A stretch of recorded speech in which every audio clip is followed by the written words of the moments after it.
House के सामने से यहाँ पे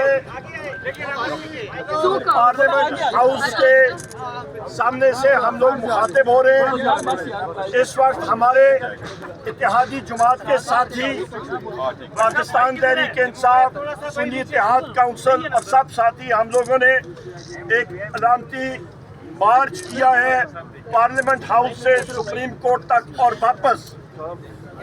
आज की प्रेस कॉन्फ्रेंस और ये इहतजाज का मकसद सबसे पहले वजीर आज़म इमरान खान साहब और बुशरा बीबी, हमारे जितने असीरान हैं, ख़वातीन हैं, हमारे वाइस चेयरमैन मखदूम शाह महमूद कुरैशी साहब हैं, हमारे जितने के मिलिट्री कोर्ट्स के असीरान हैं, उन सारों के लिए उनके खिलाफ जो बोगस केसेस लगे हुए हैं उसकी हम लोग शदीद मज़ामत करते हैं। वज़ीर आज़म इमरान खान साहब और बुशरा बीबी को एक घटिया केस जो उन पे लगाया हुआ था उस पे बरी कर दिया गया और बुशरा बीबी का रोजगार भी जारी हो गया था।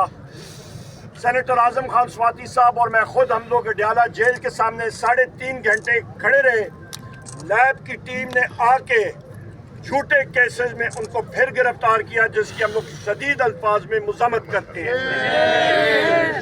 दूसरी अहम बात, ख़वातीन और हज़रात, एडहॉक जजेस सुप्रीम कोर्ट, हम लोग चीफ जस्टिस काजी फायज ईसा साहब से ये यहाँ पे हमारी डिमांड है कि पाकिस्तान तहरीक इंसाफ का या सुन्नी इत्तेहाद काउंसिल का कोई भी केस हो वो ना सुने। वो उसमें एक पार्टिजन पार्टी है, उन्होंने अपना माइंड दिया हुआ है। हम लोग उनका बेंच पे शामिल होना, हमारी केसेस के सुनने के लिए हम लोग उसको नहीं मानेंगे। नंबर 3, जो आपका एडहॉक जजेस का सिलसिला है, एडहॉक जजेस ये कोई पार्ट टाइम काम नहीं है।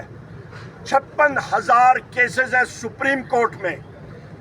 3 या 2 या 4 एडहॉक जजेस को लगाने से ये 56,000 केसेस ख़त्म नहीं होंगे। उसकी रूट कॉज में जाएं और अदलिया की रिफॉर्मेशन होनी चाहिए कि सस्ता और साफ इंसाफ लोगों को मुहैया होना चाहिए।